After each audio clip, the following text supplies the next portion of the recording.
The catechumen asks, is it logically possible for God to not exist? No. I would say no. No. So what that would mean is because God is logically necessary, there is no possible world where God does not exist. In order for something to be logically possible, there must be a possible world where God does not exist. So, for example, it's logically impossible for a married bachelor to exist. So that means there cannot be a possible world where there is one. Every possible world lacks one.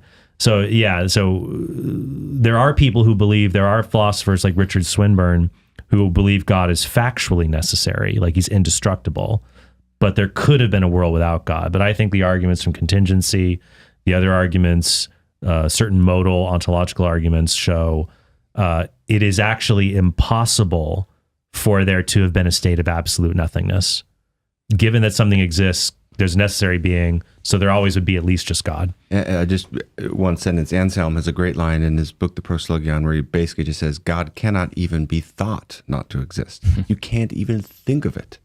And chew on that. Well, what I would say there with Anselm, someone that, well, I can think of God not existing. It's not hard at all. I'm like, well, are you? Or are you just thinking of a blank black canvas with a sign that says God does not exist? Because in philosophy, there's a difference between epistemic possibility and metaphysical possibility. So just because you can conceive of something, it doesn't follow that it could obtain in reality. So, for example, there's mathematical formulas like Goldbach's conjecture, whether every every even number is the sum of two primes, I think, is something like that.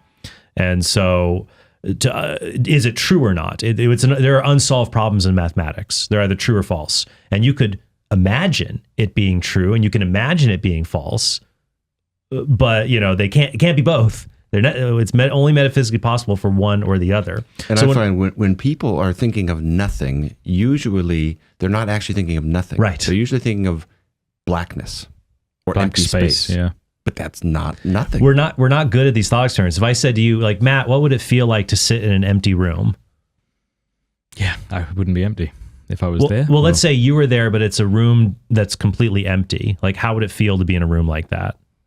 Okay, this isn't a trick question. Okay, so you're actually not like, well, there's walls and a floor. Okay, it would feel, I don't know what it would feel like. Quiet, lonely. It'd probably feel asphyxiating. It doesn't have oxygen. You bastard. So, but the problem is we have these ambiguities. So like, we're not good at imagining these things. And so when it comes to God, you might epistemically try to imagine it, but it turns out, given that things do exist and they need this necessary foundation, what we believe is epistemically possible and imagining God's non-existence turns out to be metaphysically impossible. Thanks for watching. I want to say a big thanks to Covenant Eyes, which is the best filtering and accountability software on the web, and you need it. If you struggle with porn, if you have children who could be exposed to porn, I think it's really an act of neglect not to have something like Covenant Eyes. Covenant Eyes is the best filtering and accountability software out there, so go to covenanteyes.com right now and use the promo code MattFrad, one word, MattFrad, to get 30 days for free. Make the decision. Make a manful decision right now. Go get it. covenanteyes.com.